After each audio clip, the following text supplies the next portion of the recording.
দুজন মানুষ ভাবলো সিগারে হেন কি এটা কি দেয়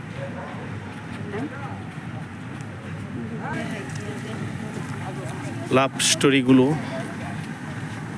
লোকের অভাবে শূন্য পড়ে আছে, কেউ নাই।